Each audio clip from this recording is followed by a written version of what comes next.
What's up, Internet? Welcome once again to the Free-to-Play Cast, brought to you by MMOBomb.com, your home for all things free-to-play related. This is episode 385, and I am Mike Byrne, your host. We've got a lot to cover today, including, fun trial stuff. We told you we would keep you updated. We're going to keep you updated. Jason's been posting pieces all week about it. We're going to get right down to it. Joining me to go over all of that and more, Mr. Angry himself, Jason Winter. How are you, sir? What are you talking about? I'm completely calm. Yeah.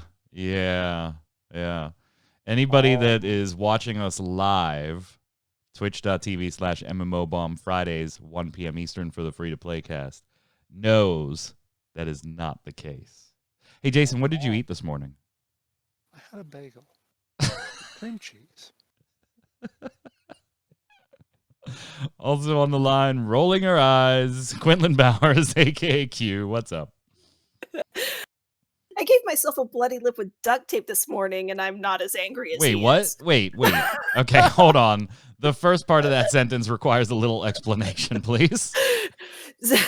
I was, we're out of lint rollers, so I was making a makeshift lint roller, and the duct tape stuck to itself, and my genius ass decided, I'll just try to use my teeth to separate it, and yeah, that duct tape was really strong. So I gave myself a little bit of a bloody lip. What is wrong with the Free-to-Play Cast hosts? You should have meditated on your problem. Oh my god. Now he's going to be Mr. Zen the entire episode. Don't buy this. Do not buy this. You need act. to watch live Fridays, 1 p.m. Eastern on twitch.tv/MMOBomb. We always do the cast and then go to a free-to-play stream. Also stream other days of the week too. So give us a follow, subscribe, tell your friends, all that fun stuff. We very much appreciate it. But we've got a lot of news to get to, so let's roll right to it.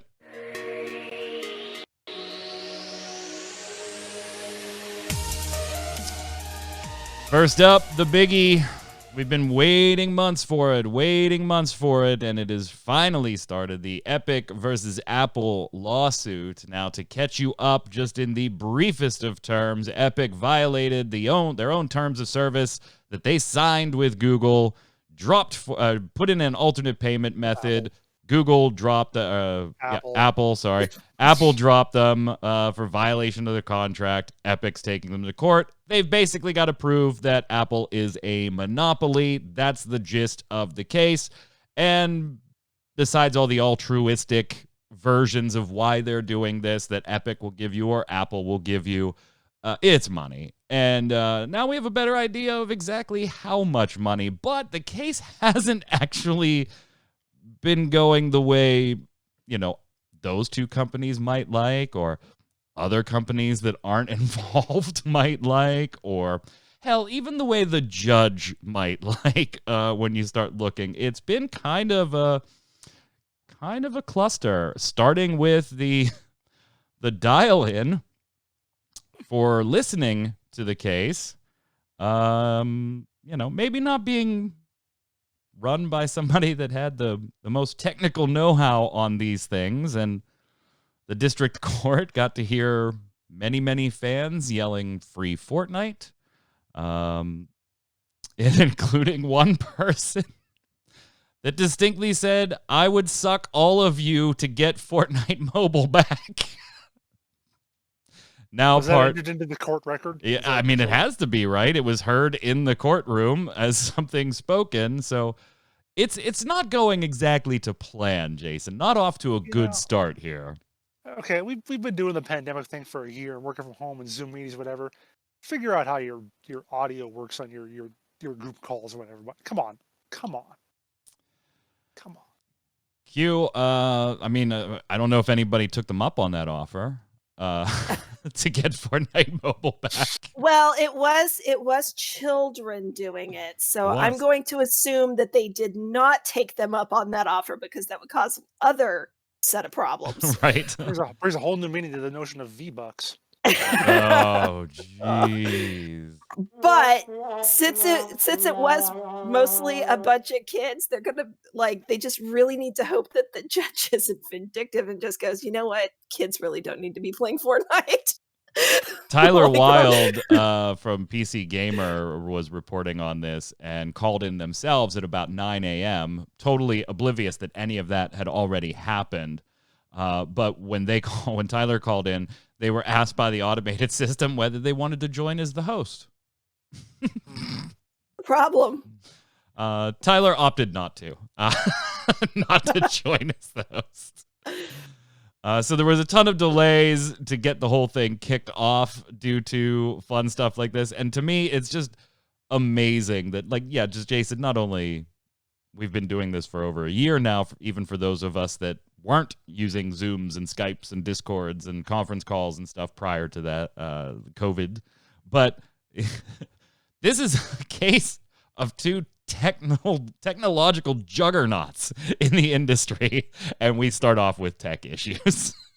The irony were they is in not charge lost of on me. this? Oh no, absolutely Like, it was the not. court, right? It was the court that was in charge. That's kind of the issue, that the people who are actually going to decide how it goes are the ones having these issues. Yes. Maybe This that's is not true. a great thing. Good This point. is true. Good point. We also are learning quite a bit financially about some companies. You know, obviously we probably expected to learn a little bit financially about Epic, a little bit financially about Apple. That is kind of pertinent to the case, right? With the 70-30 split and how the finances work and things like that.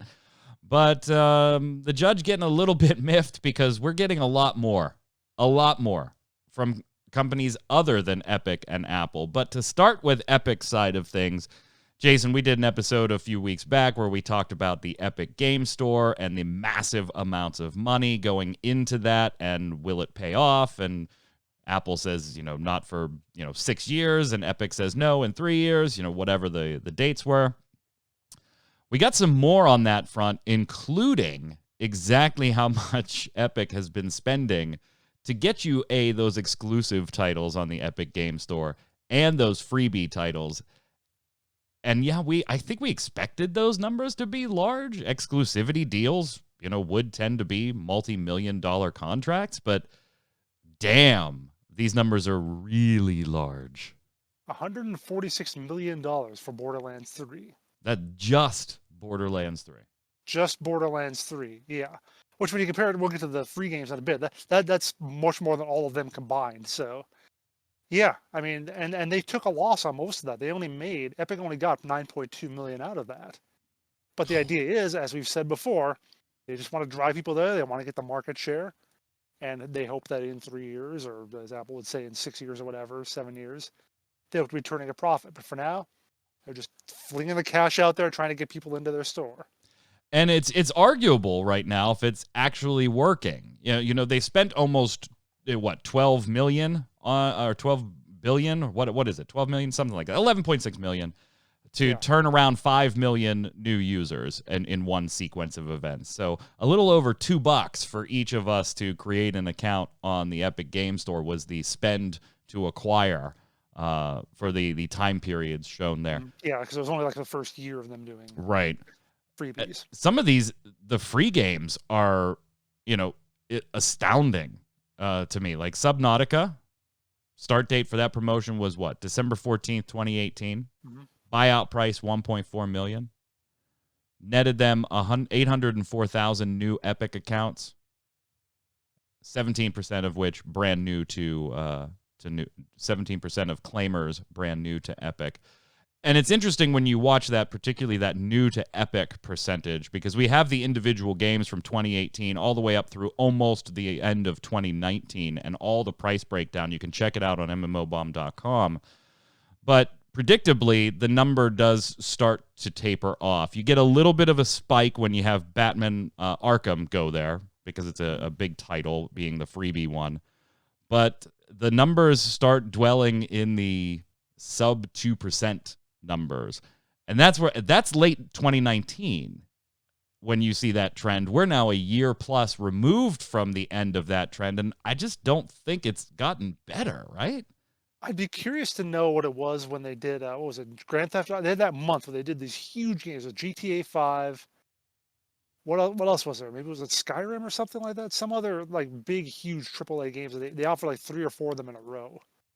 So I'd be interested to see what those are, but those are later in the time period. But other than that, I think that's about the only time that they would have had any sort of major increase in this sort of thing. Another topic of contention on this one, Q, was crossplay as well, particularly when it comes to Sony. That Sony, obviously, the holdout for crossplay for a long time, still, a little bit of a challenge today. And Epic, back in 2018, was trying to pitch the virtues of crossplay to Sony, particularly with Smash titles like Fortnite. And Sony kind of balked and said, Epic and other companies cannot explain how cross-console play improves the PlayStation business. And Epic countered with emails to Sony that were these... I mean, if you're Sony... these plans that were going to make Sony look like the golden child if they could get crossplay announced, and that Sony was going to reap all kinds of benefits and be the good guy in making crossplay happen. And Sony at the time still said no. Kind of amazing, actually, when you read the emails at how far it seemed like Epic was willing to bend over backwards to make this happen, and Sony just wasn't having it. It's kind of funny, actually, because when I read it, the entire thing from Epic's email, I guess you can read it as bend over backwards, but I just kind of read it as kind of like this big ego thing on their end. So, well, yeah, there's definitely an aspect of, look, hey, we're the big game, and you should do this just for the big game, but we're going to make it look good for you. Right, and I think... I mean, yeah, they're the big game, but I think maybe partially in Sony's head, they've been Sony forever, and why do they care what Epic thinks or wants them to do? Because they're just gonna Sony. I mean, it's just... I mean, and I kind of, from technical standpoints or stuff early on, understand reluctance. Plus, they just want their people on their platform, and they want people to buy their system.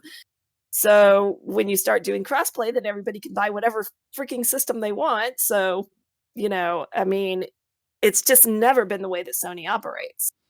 This kind of also led, Jason, to something we're going to talk about more on Gaming Gumbo on Saturday than on this show here. But it led to the reveal of Sony documents that show exactly how much companies pay Sony to have cross-play and cross-platform progression and stuff be a thing.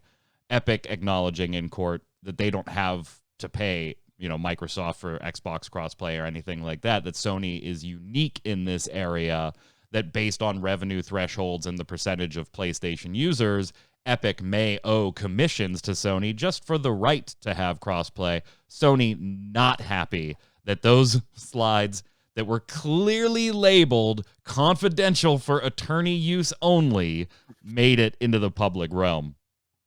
Yeah, and the judge was like, when they asked to have them redacted, the judge was like, they're already out there.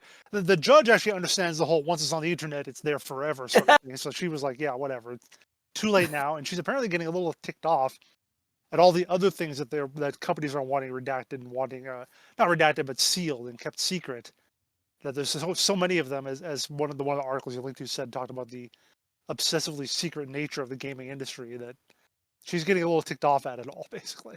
Yeah, and obviously ticked off with the leaks too, in particular one involving Paradox, which we presume to be Paradox Interactive. They were, in an effort to keep the company that they were talking about private, Epic was arguing this stuff should be private and named the company in court, to which the Apple's lawyer were like, this is the first we heard of the issue, and by the way, it was Epic that brought up the company's name. Why do they want to keep private here?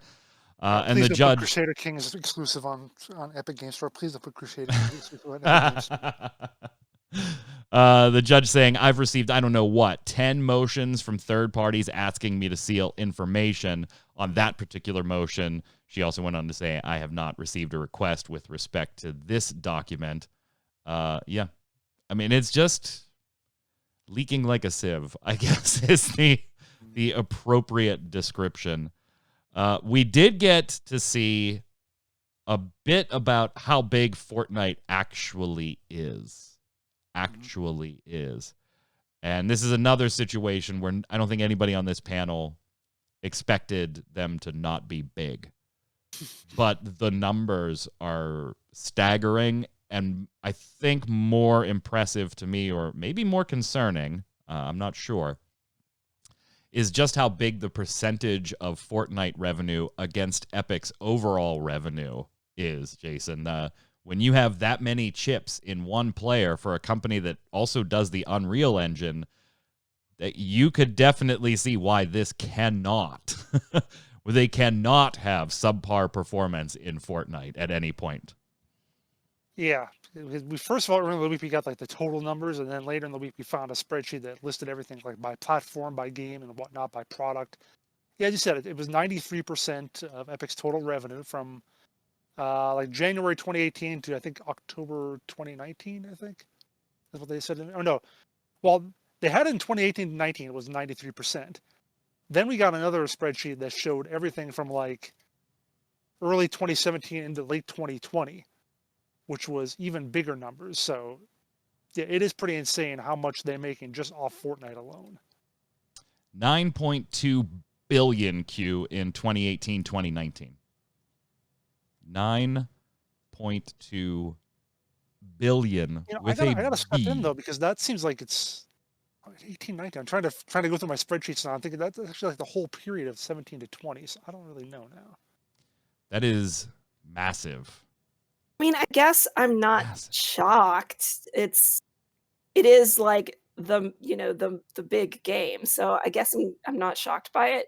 I hadn't really sat and thought about it like, oh, I wonder how much they're making off of Fortnite, because I mean, it's Fortnite. I don't care what they're doing with Fortnite. But I mean, yeah, it's globally popular. Obviously, it's been banned in some places and stuff like that and everything, but it's fairly easy for people to pick up and play because it's on all the devices. So I'm just really kind of not shocked. It would be interesting to see how much of that was just kids spending money that their parents would have really preferred that they hadn't spent. A topic that came up in trial, actually. So about how easy and Epic was trying to make the claim that it was almost intrusive and obtrusive the way the Google store worked, and so to Apple. Apple, the way that Epic was putting their store on there made it easier for the customers, to which the judge kind of looked at and said, well, wait, if presumably most of your audience is underage, wouldn't you want it to be a little challenging to make the purchase, or at least a couple acknowledgments to make the purchase and everything? So that point kind of went burning down when the judge countered with that, Jason. Yeah, I mean, and it gets into the whole thing of we've had with loot boxes all in the same line. Which of course there were a lot of loot boxes in that earlier phase of Fortnite. So yeah, eventually I wonder if she'll eventually look into that and try some of those cases someday down the line. Yeah, I mean, again, something we'll talk a little more about on Ready Check Radio. This has stemmed or grown into, predictably, something Jason, you and I, and Q, we talked about months ago. And the judge had mentioned months ago that companies like Nintendo and Sony are going to be very interested in what happens with this trial, because they have arguably their own walled gardens and monopolies on their digital distribution platforms for their individual consoles. But we're already seeing it with Humble Bundle going after Steam, which I think that one has a far less likely, success rate. I think Epic against Apple has a better chance than Humble Bundle has against Steam. It's going to be hard, I think, to argue that Steam is a monopoly. They are definitely the biggest player in the industry, but, there's a lawsuit going on with a company that has a PC digital distribution platform that competes with Steam right now. That's not to mention GOG or Green Man Gaming or anything like that. Reading through the Humble Bundle versus Steam thing, though, it's not really that they're necessarily arguing, hey, these are a monopoly with a walled garden. It's how it's the issue that Humble Bundle is taking up with Valve is how keys are distributed, because Humble Bundle uses Steam keys in their bundles all the time. Right. There's something about the way the keys are distributed and the controls that they have on those that apparently make things more difficult, like not necessarily more difficult for them in particular, but like if a company I think one of the things was if a company wanted to do a Humble Bundle, like they're like, all right, we're gonna do a bundle thing with you, whichever one it is, they have to go to Valve and get the keys to give to Humble Bundle, but Valve puts all sorts of restrictions and everything on the keys, and that's what they're unhappy about.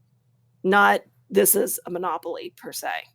Well, they're kind of going after the monopoly aspect in this, saying that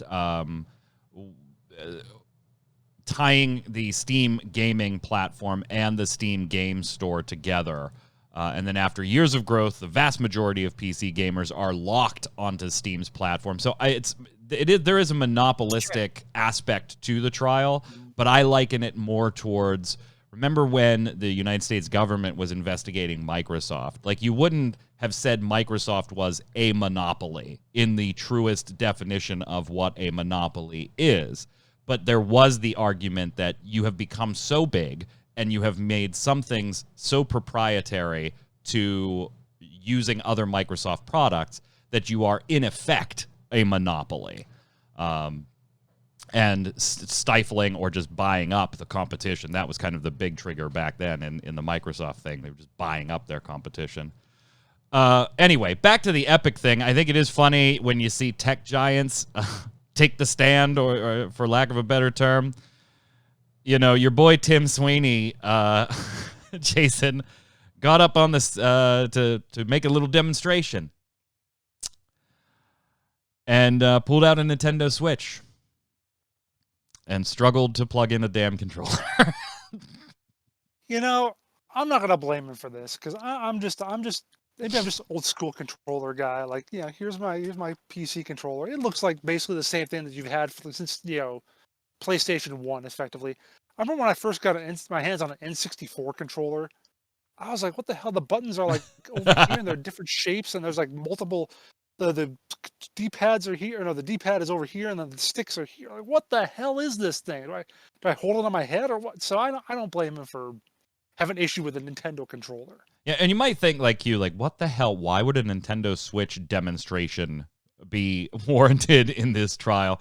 And the point that Tim Sweeney was trying to make is that a large portion of the audience is going to play on mobile simply because it's easier to play games on smartphones, particularly while you're on the go. And he talked about his own experience playing Fortnite on the train with, his phone versus if he was playing with a Switch, he'd have to use Wi-Fi. So he couldn't get the controller connected. And he just kind of ended it with this quote, "As you can see, I'm not a Switch player." To which the judge replied, "Well, now the world knows. That's all right. Neither am I." I mean, if he wasn't a Switch player, maybe he should have brought along a different console to do this on. Or it's intentional, right? He's like, look at how hard it is to play on everything else. Oh my God, the Switch is so difficult. I couldn't take 5 minutes before this to try to figure out how it works. Yeah, we did find out they get like 80% of their revenue off PC and consoles. So a staggering amount of their revenue has nothing to do with mobile. Finally, on this last, to kind of wrap this piece up, and this is not really lawsuit related, but of course we will keep you updated on any happenings in this trial. MMOBomb.com. Just go to the search bar and type in Epic Games. You'll get all of the latest that Jason's posting. Jason's doing a wonderful job covering all of it, so go check it out. All the charts and math and everything you would want, nice and easy to break down if it's not really your kind of thing to go through the spreadsheets.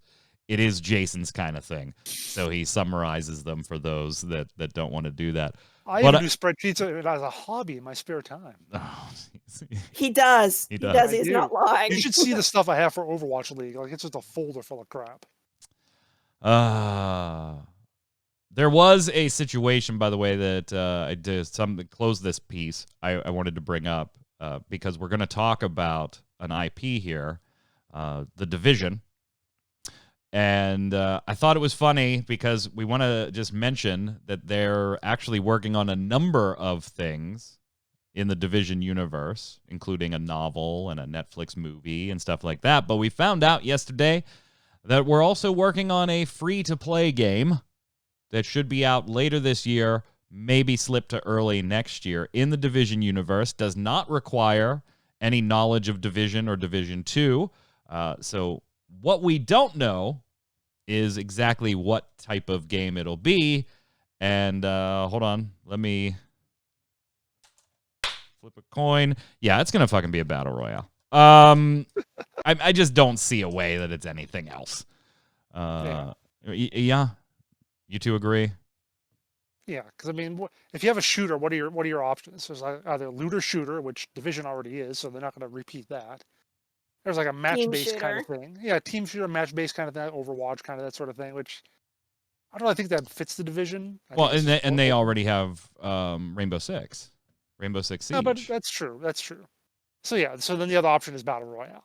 So, which, I mean, I'm just kind of like waiting for the announcement of Rainbow Six Siege to go free to play at some point. Maybe it'll be a Division card game. Oh, jeez. Old Glory says looter with timed crafting and boosters. Card / board game. Base building / board game. Oh, so I think RPG. Yeah, I think Old Glory is like kind of guessing more along the lines of what, like a Vigor? You know, a looter with timed crafting, boosters, time skippers, base building. Something like Vigor, maybe. I doubt it. I don't know. But Tim Sweeney, keep checking it out. I mean, we'll keep you posted on the website. The Division Heartland is what it's called, and that's basically all we know about it, but did want to point it out to you. And it made sense to do it here because Tim Sweeney had to apologize to Ubisoft in 2019 because of extraordinary Division 2 fraud on the Epic Game Store. Fraud rates surpassing 70%, Jason, to the point where, if you remember, they shut down the ability to purchase that game, citing technical issues at the time. And yeah, these were the technical issues, and that's astounding. Apparently, so if I get this right, if I understand this right, the problem was people buying fraudulent or buying copies via the Epic Game Store fraudulently with a stolen credit card, for example. You still have to create the Uplay account when you bought it through the Epic Game Store, just like everywhere else. And then obviously the chargebacks on those cards would hit the Epic Game Store, and there was no clawback from the Epic Game Store to Uplay to actually shut the account off on the Uplay side. So you could buy with a stolen credit card on the Epic Game Store, create the Uplay account, log in, either cancel the purchase yourself or wait until Jason figures out his card was stolen and he calls his company. The chargeback goes to the Epic Game Store. You can't log into the Epic Game Store and play it now, but you could just log in directly to Uplay, and the game had not been deactivated. So they were seeing 70% fraud rates on that before they shut that one down. And Jason, that's a little bit above where the normal fraud rates are.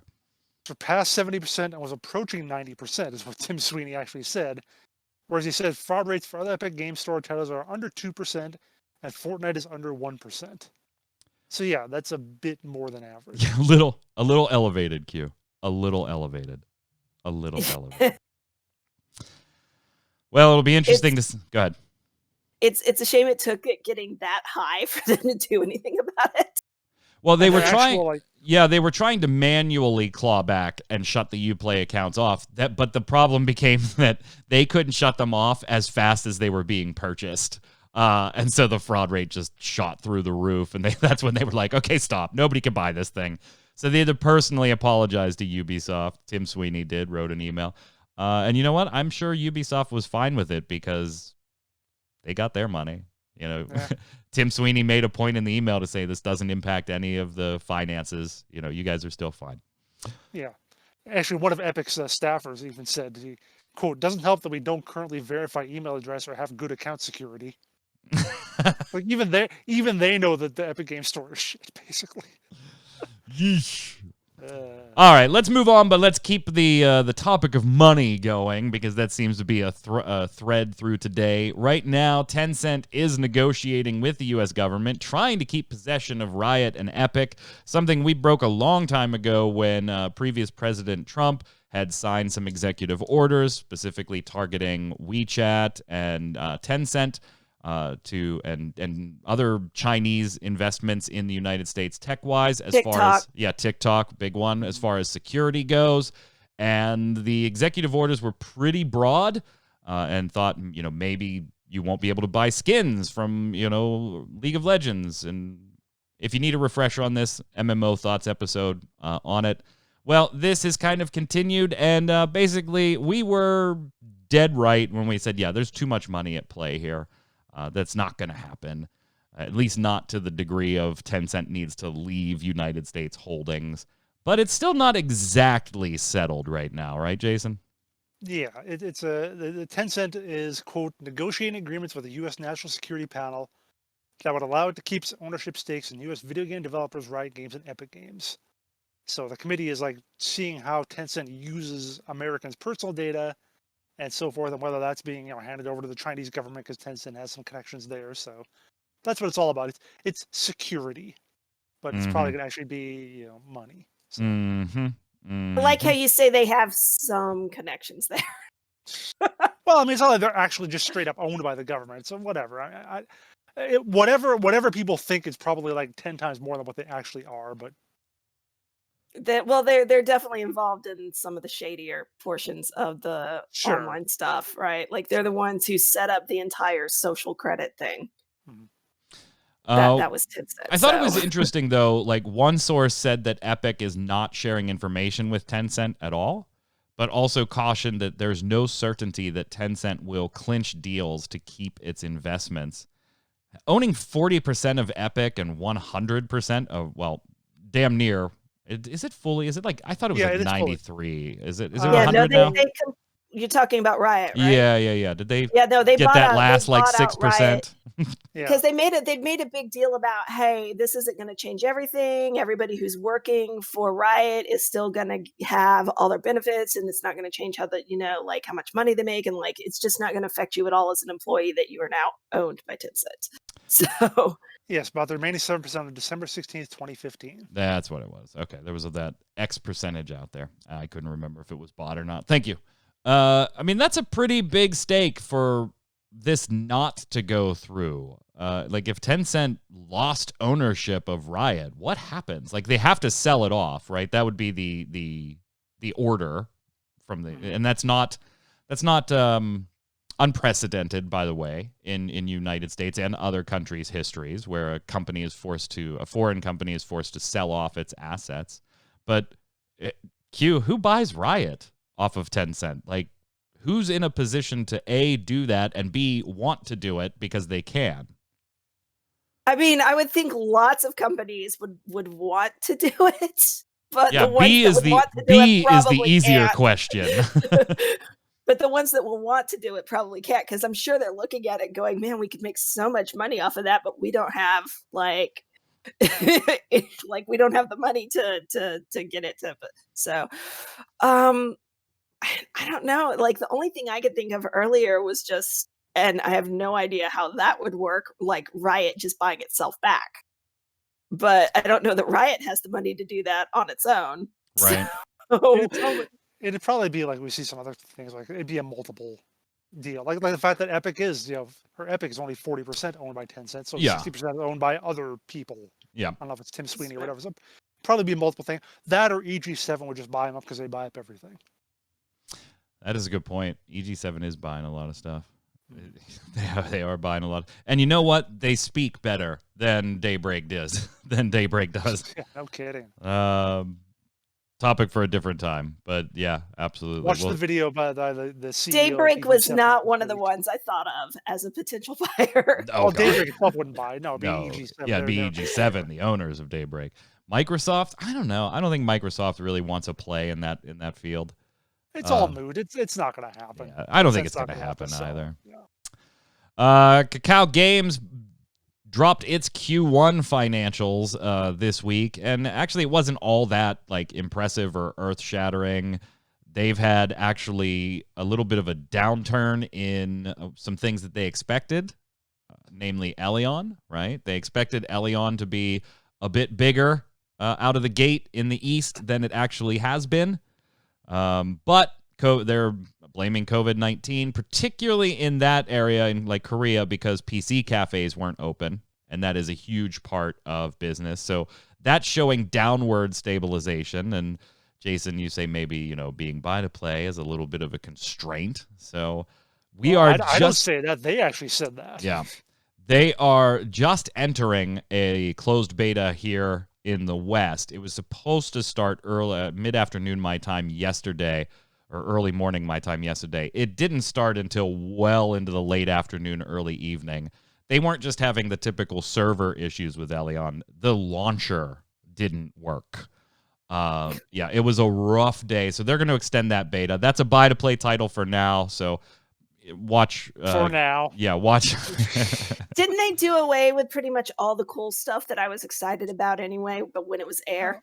Every like I've looked at just people talking about it on Reddit or whatever, they're all like, it's okay, it's kind of average. There's nothing special about it. That's like but like the airships and the mech. Yeah, maybe that'll come back. Maybe that'll come back. It is mechy and steampunky though. I'll give you that, Q. Again, it's buy to play. We'll talk more about that on Ready Check Radio.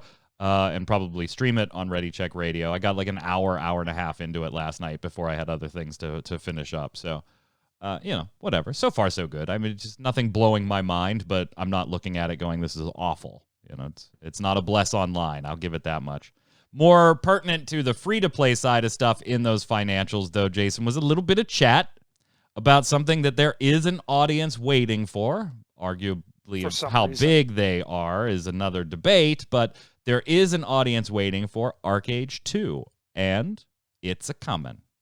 Yep, 2024 is when they think it'll be coming. So right about the same time the Epic Game Store turns profitable, according to Epic. But yeah, Jake Song's still going to be heading it up. It's going to be as they say, a high level of in-game freedom using Unreal Engine 5, which will provide exhilarating graphics. I don't know if I've ever heard graphics described as exhilarating. Sure. I'm sure. We probably have. Like, I've never booted up a game and been like, this just looks exhilarating. You're not writing the press releases and marketing copy for it. That's why. That's true. That's true. Like, I've booted things up and been like, wow, this is fantastic. This is high resolution. This is amazing, beautiful graphics, stunning graphics, you know. I've never just been like, you know, feeling a cool tropical breeze off of my monitor and just felt exhilarated. If you are, you might want to check your graphics card. The fans are going crazy. Right. Oh God, what is the mint candy? Andes? No, the circular ones, and they'll do. No, the circular chocolate covered mint candies. Oh, the York peppermint patties. Yes. Oh, yeah. Where they do the commercials. Wow, we're old. Wow, we're old. I get the feeling I'm screaming on an Alp mountaintop. But I just want to say though, if you saw ArcheAge, and then ArcheAge Unchained, and you're still excited for ArcheAge 2, what is wrong with you? People need stuff to be excited about, Jason. I think it's the same thing. Here's the thing, though. If you get screwed the first time, you get screwed the second time. Why are you still buying in the third time? No, well, so okay, yeah. On the whole ArcheAge Unchained thing, I would agree with you. I didn't like that. ArcheAge Original was bad too. No, it definitely had its faults and issues and stuff like that. But I think in a sequel, you can learn from that type of stuff. So it's having challenges in your original game does not automatically, maybe it makes me a little less, you know, likely to buy on day one, but I might still be interested in a sequel if I had problems with the original. I'm interested in a Terra 2 sequel, even though there are problems that I don't like in Terra.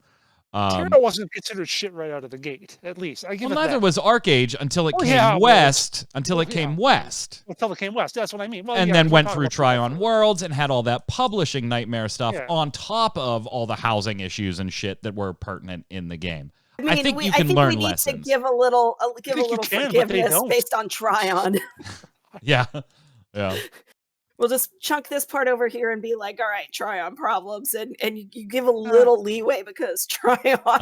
But you talk with Tryon, and I mean, granted, they're obviously going to put it the other way. They're going to say that we try to do things to make the game better for American audience, and they push XL Games pushes back. So there was crap but from all sides. Tryon was busy screwing up all its own stuff that it's screwing up somebody else's. Yeah, I was a little disappointed equal in screwy. ArcheAge, but I'm still mildly interested in seeing what an ArcheAge 2 looks like and what lessons are learned and things like that, because I think there were some interesting systems in that game. That doesn't mean they were all good, and certainly they need to figure out housing and land acquisition, because that every single time they added it, that was always just a freaking nightmare for players. But yeah, I probably won't. If it's buy to play, I certainly wouldn't buy on day one. Yes, I have learned that. And the Unchained, buy on day 1,000. and honestly, the Unchained thing, I think, was a desperate bid after Gamigo took over to revitalize the player base. Let's take all that pay to win, or a lot of it, out, charge a fee, and see if we can't drum up some interest that way. Because we have XL Games has ArcheAge 2 in development at this point. So Well, I'm calling it now. We're 3 years out. It's going to disappoint people. Probably. It's going to absolutely be disappointing. Probably. That's my call. But it's going to be exhilarating to look at. But It's you know going to what's be not gonna be exhilarating to look at. You know what's not going to be disappointing? They have a Viking themed game. But that might not ever come west. But I just thought I'd mention it because I know how much you love Vikings. Love them. Love them. Before we slide over to the weekly bombs, let's talk a little bit about our first look review this week. We did, or I did, a first look at the early access of Scavengers. And I specifically labeled the video a Scavengers Early Access first look, because I literally debated. I had conversations with Jason. I had talked to people on stream.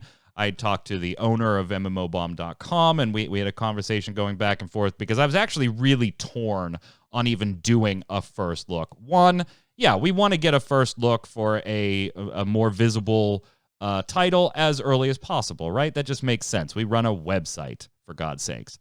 But two, yeah. But two, I'm also not interested in doing a first look that is going to bash a game that is still in stages of development. That's why we don't do like closed alpha first looks, even if there's no NDA, because there's a lot of stuff to come through alphas and betas and early access and whatnot as you go on. And so I debated. We ended up doing the first look, but it's specifically on early access. I have a feeling this is one that hopefully at launch we'll have to revisit and do the official Scavengers gameplay first look without the early access title on it. If you don't know, this is a PvE game, very much in the vein of the Cycle and other games like that, where your squad can go do objectives on the map to earn data.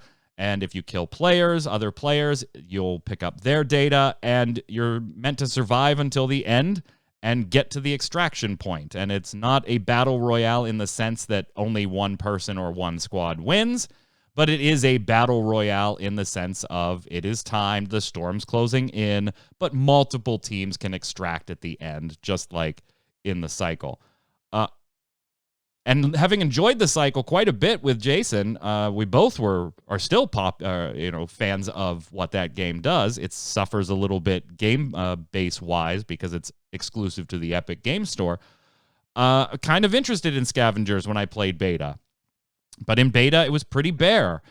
What I don't like is that in early access it seems to be pretty much just as threadbare. The focus is so on the data that both the PvE and PvP objectives rely on just acquiring data from killing players or killing PvE monsters. So that type of gameplay without other objectives, like the Cycle does, it just leads to squads staying as far apart as they can until the last 3 minutes when they're trying to get extracted, and shooting, it just becomes a shootout at the OK Corral at the extraction point. And if you like that type of gameplay, great, but it just makes me feel like the first 8 to 12 minutes of the match was pointless. It doesn't pay to kill Jason 3 minutes into the game unless you're just trying to flat out eliminate squads, because he hasn't done any of the PvE stuff to collect data yet. And that's why you want to kill him, so he drops all of his data and it helps your team.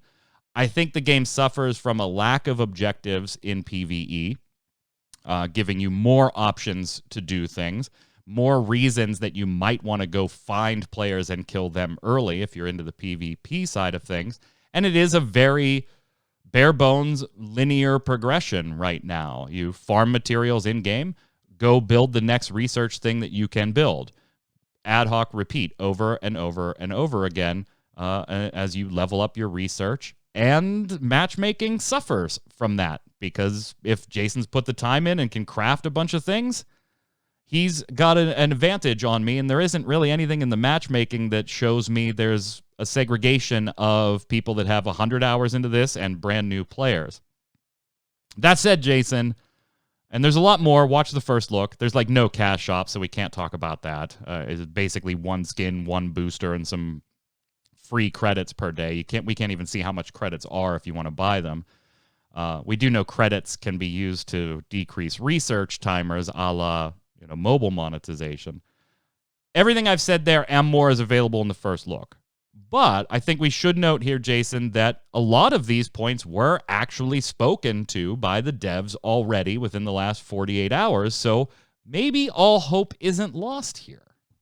Yeah, this isn't just you being a crank, obviously, because a lot of other people are apparently saying these sort of things. And the devs are putting up some blogs and posts about a lot of the same issues, talking about giving you incentives to actually fight other players, which I don't remember if they're actually in now or if they're going to be included or whatever. But yeah, they've got that. They want to talk about the power progression and how that's going to work. So and I think they're even something about the matchmaking, which you mentioned. So they definitely know about a lot of this and are trying to address it. It just would have been nice if, for some relatively basic stuff like this, it could have been handled a little earlier during some of the betas. That is a huge... I brought that up in the first look, is like, there isn't a lot of difference between what I played in beta months and months ago and what I'm playing in now early access. Like, even optimization queue is still an issue, with frame rates just going bonkers no matter what type of PC you have at the most awkward of times. So there's a lot of optimization issues too. That is a little disappointing to have played it months ago and said, all right, yeah, it's beta, optimization. Yeah, the game's a little bit threadbare right now, but I like what's here, and I like what they've said, and I like where they're going. I like the type of game this is because I've played the cycle and enjoy that. And then to come into early access and just see, not that they didn't do anything, but that even things like optimization are still a challenge. That's a bit concerning, I think. Yeah, you'd almost think that the optimization would be one of the first things that they would kind of go for, because even if they haven't gotten things in that people ask for or you would normally feel like the type of game needs, you would at least not, you wouldn't just be sitting there being frustrated by the way the game just plays, itself, if they at least got that part done. A game isn't necessarily as miserable if you have that part fixed. Right. But it does like my game to be miserable. It does, without the additional objectives and a reason to do them, more importantly, right? I don't want to see them just add 4 new objectives here without a compelling reason to do them. I was with a squad because, by the way, you cannot queue solo. You cannot queue solo. Well, you can queue solo, but it is going to throw you into a squad of 3. It almost feels more like a combination of if the Cycle and Apex Legends had a baby. Yeah, and chat saying a lot of, very similar to Apex, Yeah. And yeah, there are aspects that, it's very, very close to Apex in that. I think they have to add a solo queue. They have to. People that solo queue already know, right, they're going to be at a disadvantage because there's other people that are squatted up in 2s and 3s. So why not have the solo queue there? The rationale is like, oh, well, we don't want you to be at a disadvantage. People that are queuing solo already know they're going to be at that disadvantage, and they're okay with it. They'd rather queue solo. But like, I queued and got this group where literally there were multiple times in the match where we didn't do anything. We just hunkered down, squatted down, and stayed still for 4 to 5 minutes. because they were just trying to get specific materials so that they could craft outside of the match itself. And to do that, they needed to make sure we made extraction. So at one point, it's 5 minutes before extraction, and we're just squatting in between a mountain and a tree waiting to have the timer hit 30 seconds to run to the ship.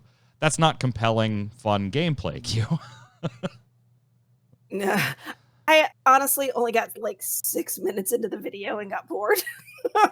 Yeah, I mean, if it's not your type of game, then even if it is your type of game, it's no, like it was definitely the game. But at one point, I was watching you were doing your your little run, because that's the reason I got bored. You're just like running around everywhere.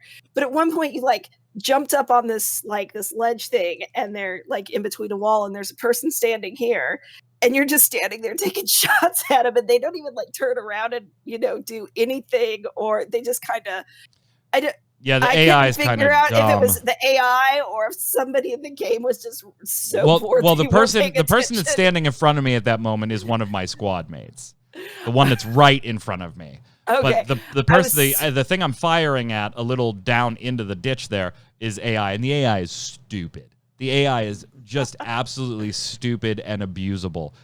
That doesn't mean you're not going to die. You can catch yourself in an odd position where you didn't see some enemies and you're in this unfortunate crossfire. And you get smoked. That happens. But the AI is just dumb. It's absolutely, even on the higher difficulty areas of the map, when you get there, it's just dumb. It's dumb. It's cold. They're frozen. All right.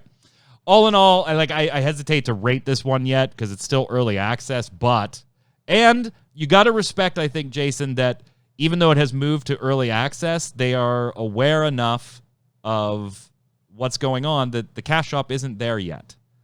Yeah. I do like that there's not founders packs all over the place, and the ability to buy as much as you want. We'll refund it after we have a wipe, and you'll get it all back.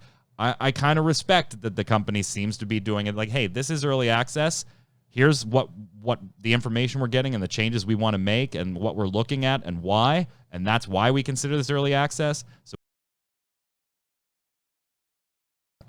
it's actually still doing okay on Steam. It's got like 6,000 concurrent players. So I think that's better than the drop off that like Crucible had. So yeah, it's not on that level. It's still one I'm interested in, but again, I would play the cycle over this right now. But we'll revisit it at actual launch, and we will do a second first look for it, since I have a feeling there's going to be a lot of differences. I think they're going to pull a Paladins, Q, where the early access and a month after launch, they just look like two different games. I think that's going to happen here. It is better than Avengers.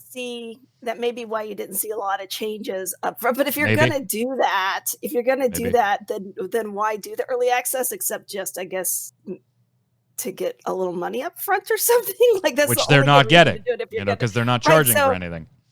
That is a little weird if you think they're going to change it, but.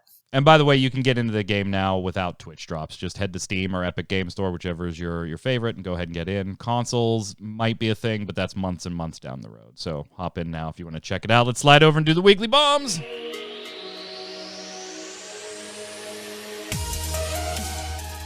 Mr. Winter, why don't you kick us off? Well, I'm going to give an A-bomb to Scavengers because I was kind of looking forward to it. I was even hoping to play it last week. Yeah, you were going to come on Friday's stream when I was playing it, and we were going to squad it up, but that didn't happen. Why? So first of all, they do my favorite thing, which is like getting up and it's there's like inventory management here, and having to watch Twitch for a drop to get into your beta is about here. Like it's closing in. It's closing in on my most hated things in a game.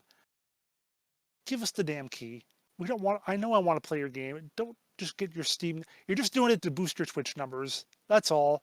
Stop with the bull crap. I'll at least give them credit that it was only a 30-minute. You watch for 30 minutes, you get it guaranteed. Even though it did have some issues with people redeeming it later, which is, again, don't do this crap because it's stupid. So I hate that. Then when I got my key, it was only for the Epic Game Store. Other people have gotten a key for Steam, but mine very specifically said Epic Game Store, Epic Game Store. And I'm like, I don't want to play on Epic Game Store because I hate the Epic Game Store. But no, Epic Game Store, Epic Game Store. Yeah, 2 days later, they opened it up to everybody, including, like you said, But at that point, I was just like, I don't care anymore. You've lost me. Time to maybe boot check up it out when I Conqueror's know my Blade. life. Yeah, exactly. I'll check it out. It's Enlisted. not good to frustrate potential customers right off the bat. Yeah. Like, Oh my. So whatever. Q, what do you got? okay, so I have a debomb for, and this will appeal to anybody who likes cute, furry, aquatic critters. But they're the Osaka Aquarium Kaiyukan has a YouTube channel where they're posting all these adorable little videos of baby sea lion learning how to swim. What, and it's cute, and it's wait, cute, what? and it's What? fluffy. What? Yeah, they're it's like it's an orphaned.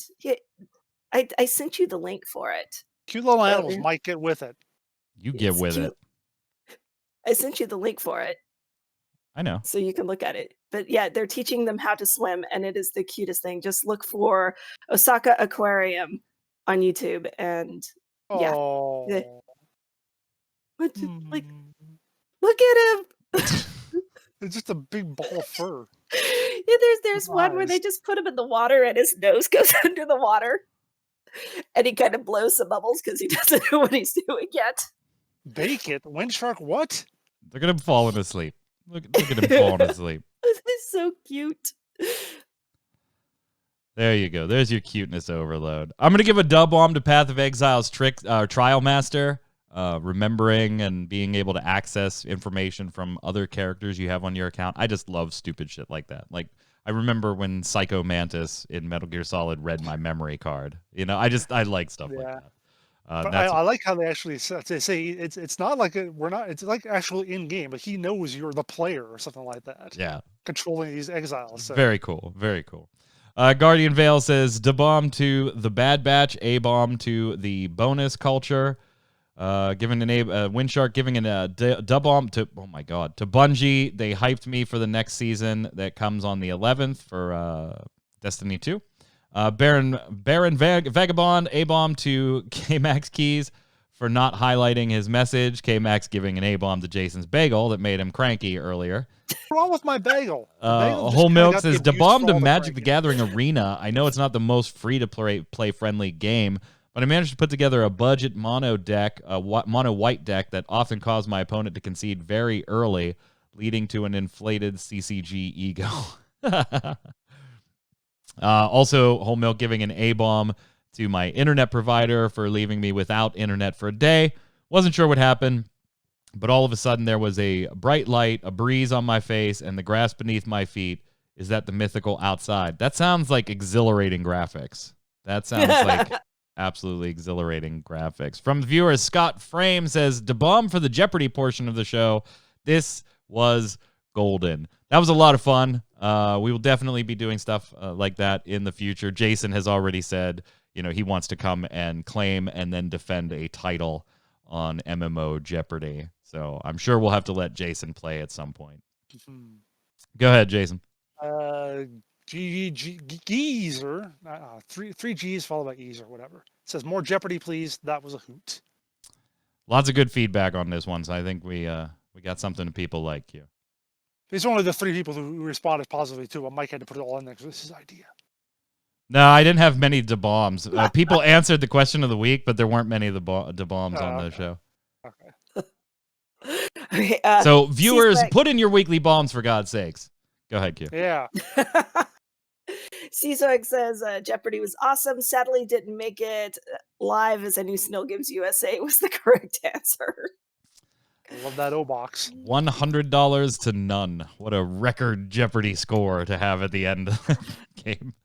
At least it wasn't negative. Right? Breckner Catalan says, as someone who put at about 2,000 hours into Marvel Heroes, I would be happy with an emulated server for the game, given the fact that Gazillion is no longer around. Who would suffer if the creators aren't around anymore? On that one, Disney. They would never let that happen. Ever. Ever. Go ahead, Jason. We covered someone trying to remake Marvel Heroes. Yep. Yeah. Yeah. Yeah, you can't go against the mouse. Yeah. Oh, they wasn't going to. He was going to raise $400,000, and that was going to be enough to buy. Yeah, sure, whatever, buddy. Jason Winter in chat says A-bomb to K-Max for dissing my bagel.